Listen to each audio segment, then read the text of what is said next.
Sir teachers కి గతంలో మేము అధికారంకి వస్తే ఈ యాప్లు గోళాలను తీసేస్తాం, యాప్లు తగ్గిస్తాం అన్న లోకేష్ ఈ రోజున యాప్లు అదే పరిస్థితిలో ఉంది. యాప్లు అనేది తలకు మించిన భారం అయింది. ఇటు యాప్లు చూడాలా, పిల్లలకు చదువు చెప్పాలనేది టీచర్స్ చెప్తారు. మీరు ఒక టీచర్ గా ఉన్నారు. అవును, తప్పది. నేను దాన్ని పూర్తిగా ఖండిస్తున్నా. ఎందుకంటే ఇన్ని యాప్లు ఉండటం వల్ల టీచర్లు బోధన మీద దృష్టి పెట్టడానికి అవకాశం లేకుండా పోతా ఉంది. అసలు ఈ యాప్లు గోళ తీసేయాలని చెప్పని నేను అంటున్నా. ఎవరన్నా మీరు బయట వాళ్ళకి పెట్టుకోండి. అది మధ్యాహ్న భోజన పథకం హెడ్ మాస్టర్కి సంబంధం ఉండకూడదు, యాప్లకి హెడ్ మాస్టర్కి సంబంధం ఉండకూడదు. ఏంటంటే ఈ దొడ్లు యాప్లు ఇంతకుముందు 13, 14 యాప్లు అన్ని కలిపి ఒక యాప్ చేస్తా ఉన్నారు. అంటే మిక్స్డ్ కూర అనమాట ఒక రకం చెప్పాలంటే. కాబట్టి ఈ యాప్లు తీసేయాలా. ఇంతకు ముందు ఒకే ఒక రిజిస్టర్ ఉండేది, సంతకం రిజిస్టర్. అప్పుడు పాఠాలు చెప్పలేదా, పిల్లలు పాఠాలు వినలేదా? ఆ బడుల్లో చదువుకునేక మేము ఎమ్మెల్సీలు అయ్యాం, ఆ బడుల్లో చదువుకునేక నేను 54 పుస్తకాలు రాశా, ఆ బడుల్లో చదువుకునేక నేను PhD చేశా, ఆ బడుల్లో చదువుకునేక ఇంటర్నేషనల్ ప్రాజెక్ట్ చేశా. వెంకయ్యనాయుడు గారు అదే అంటున్నారు కదా, నేను తెలుగు మీడియం చదువుకున్నా కదా. కాబట్టి యాప్ల వల్ల లెర్నింగ్ అవుట్కమ్స్ పెరగటం కాదు, ఆ ఒత్తిడి ఎక్కువైపోయి తగ్గే అవకాశం ఉంది, అసంతృప్తి ఎక్కువ అవుతుంది కదా. అది లేకుండా చూసుకోవాలి. సార్ లాస్ట్ గా చెప్పండి సార్, గత 5 ఏళ్ల పాటు ఒకే రాష్ట్రం ఒకే రాజధాని అని చెప్పి అమరావతి రైతులు ఉద్యమం చేశారు. కూటమి ప్రభుత్వం రావాలా, మన రాజధాని నిలబడదు, 5 కోట్ల ఆంధ్రుల కళ అని చెప్పి అన్నారు. ఈ రోజు అధికారంకి వచ్చారు. దాదాపు మళ్ళీ ఇప్పుడు సెకండ్ పార్ట్ మళ్ళీ భూసేకరణ. అవును, ఫస్ట్ ఇచ్చిన రైతులకే ఫుల్ ఫ్లెడ్జ్ గా ఫ్లాట్స్ అయితే చూపించలేదు, కొన్ని ఇబ్బందులు అయితే ఉన్నాయి. దాని గురించి ఒక సీనియర్ నాయకుడిగా గతంలో మీరు కూడా దానికి ఉద్యమం చేశారు. ఎలా స్పందిస్తారు ఆ విషయం? ఉద్యమం చేయడం కాదు, నేను అమరావతిని నాశనం చేయటానికి, అమరావతి మీద కులముద్ర వేయటానికి, ఇన్సైడర్ ట్రేడింగ్ అని చెప్పని అక్కడ అసలు బిల్డింగ్లు కట్టుకోవడానికి అవకాశం ఉండదు, అక్కడ నీళ్లు నిలబడతాయి చిన్న చిన్న వర్షానికి అని చెప్పి ఇప్పటికి వర్షం పడినప్పుడల్లా ఎక్కడెక్కడో వీడియోలు తీసుకొచ్చి అక్కడ అటాచ్ చేస్తున్నారు. అంతా కూడా శుద్ధ అబద్ధం. అసలు వాళ్ళు బీడు చేశారు. ఆ బీడుని ఆ చెత్తను తీసేయడానికే 37 కోట్లు అయిందని చెప్పి 84 లక్షల టన్నుల చెత్త వచ్చిందని చెప్తున్నారు నారాయణ గారు. సో ఇప్పుడు మీరు అన్నది ఏంటంటే ఈ 50,000 ఎకరాలు ఉంది కదా, ఇది చాలు కదా, సెకండ్ ఫేజ్ కు వెళ్తున్నారు. ఇది సమస్య ఏంటంటే ఇప్పుడు ఉదాహరణకు పొన్నికలు ఉన్నాయి, వాళ్ళ పొలాల రేట్లు ఈ అమరావతి మూలంగా 6 కోట్లు 7 కోట్లు అయింది. ఇప్పుడు వాళ్ళు ఇవ్వటానికి ముందుకు రావట్లా. So it is a big problem. Chandrababu Naidu garu అంటే ఆయన ఇప్పుడు భవిష్యత్తులో చూసేది ఆలోచిస్తూ ఉంటారు.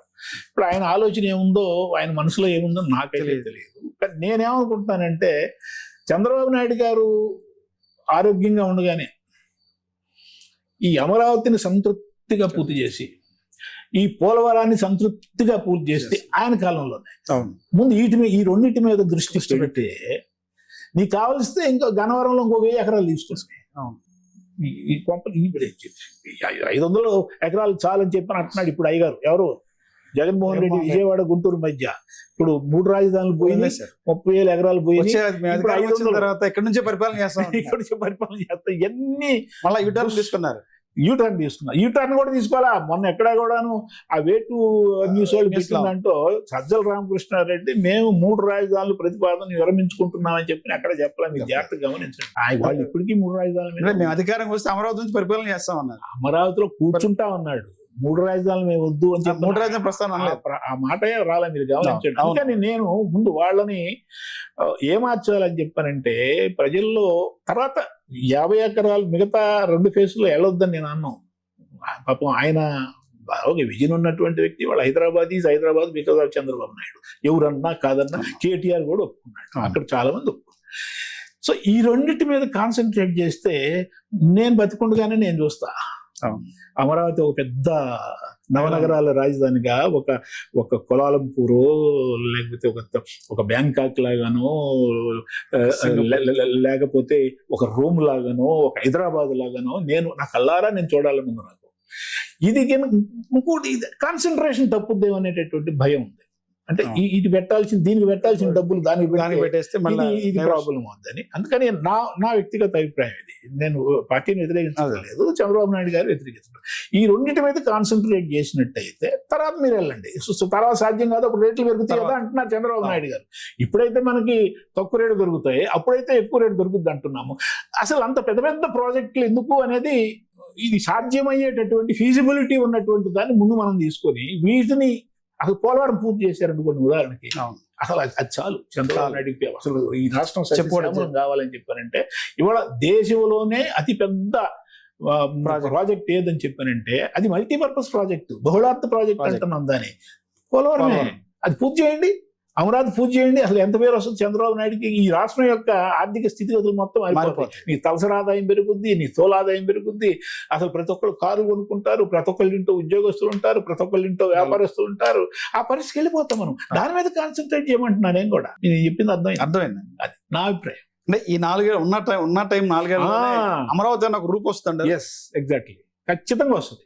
నేను వెళ్ళా. ఇవాళ వేల మంది పనిచేస్తున్నారు, వర్షం వస్తుంది కాబట్టి వేల మంది ఇతర రాష్ట్రాల నుంచి పనిచేస్తున్నారు, మన రాష్ట్రం నుంచి పని చేయట్లా. అంత బీహార్, బెంగాల్, ఒరిస్సా అక్కడి నుంచి వస్తున్నారు. ఎందుకంటే నేను దాని గురించి నేను మాట్లాడను, వేరే సబ్జెక్ట్కి వెళ్ళిపోద్ది. అంటే ఈ 4 ఏళ్ళలో పూర్తిగా ఒక రూపు వస్తుంటారు అమరావతి ఖచ్చితంగా వస్తుంది. ఎందుకంటే నారాయణ గారు దాని మీదే కాన్సన్ట్రేట్ చేస్తున్నారు. ఇప్పుడు రేపు సిఆర్డిఏ బిల్డింగ్ పూర్తయిపోతుంది, దసరా కల్లా పూర్తయిపోతుంది. ఫస్ట్ బిల్డింగ్ అట ఏది ఆఫ్టర్ సెక్రటేరియట్, శాసన మండలి, శాసనసభ, ఇదేది ఫస్ట్ బిల్డింగ్. దాంట్లోకి వెళ్ళిపోతుంది. విజయవాడలో వచ్చేస్తారు. తర్వాత ఎమ్మెల్సీ బిల్డింగ్, తర్వాత మంత్రులు, తర్వాత ఎమ్మెల్యేలు, తర్వాత ఉద్యోగస్తులు, ఒక్కొక్కటి పూర్తయిపోయి తర్వాత ఐకాన్ టవర్స్ వచ్చేస్తాయి. మీకు ఏమాత్రం అనుమానం లేదు. 2027 కల్లా ఒక రూపురేఖకి అమరావతి వస్తుందని చెప్పి నేనైతే ప్రగాఢంగా విశ్వసిస్తున్నాను. ఈ మధ్య ఐకాన్ బ్రిడ్జ్ గురించి కూడా మీరు ప్రజలు ఎక్కువ మంది ఆమోదించినటువంటి ఒక డిజైన్ వచ్చింది, మీరు చూసారు, అద్భుతంగా ఉంది ఆ డిజైన్. అది కూడా వచ్చేస్తుంది. మీకు నది మీద ఆ డిజైన్ వచ్చింది అనుకోండి, ఇప్పుడు బ్రిడ్జ్ చేస్తున్నారు, ఎంత అందంగా ఉంటుంది. కాబట్టి ఖచ్చితంగా అమరావతి పూర్తవుద్ది, పోలవరం పూర్తవుద్ది. దాని మీద చంద్రబాబు నాయుడు గారు దృష్టి సారిస్తున్నారు. డబ్బులు కూడా కేంద్ర ప్రభుత్వం కూడా ఆదుకుంటుంది మనల్ని. గతంలో ఏదైతే ఉందో కూటమి ప్రభుత్వం ఇచ్చిన ప్రతి హామీని అమలు చేయడం జరుగుతుంది. రేపు రాబోయే 27 కల్లా అమరావతి పూర్తవుతుంది. ఈ 5 సంవత్సరాల్లో ఏదైతే గతంలో ఇచ్చిన హామీ అయితే ఉందో అమరావతి పూర్తవుతుంది, పోలవరం పూర్తవుతుంది. ప్రతి వ్యక్తి కూడా ఈ రాష్ట్రంలో ప్రతి వ్యక్తి సంతోషంగా అయితే ఉన్నారు. వచ్చేది మళ్ళీ టీడీపీ ప్రభుత్వం చెప్పి కూడా మాజీ ఎమ్మెల్సీ రామకృష్ణ గారు చెప్తున్నారు. ఇది ఈ రోజున రామకృష్ణ గారితో ప్రత్యేకమైన ఇంటర్వ్యూ. నమస్కారం. Thank you.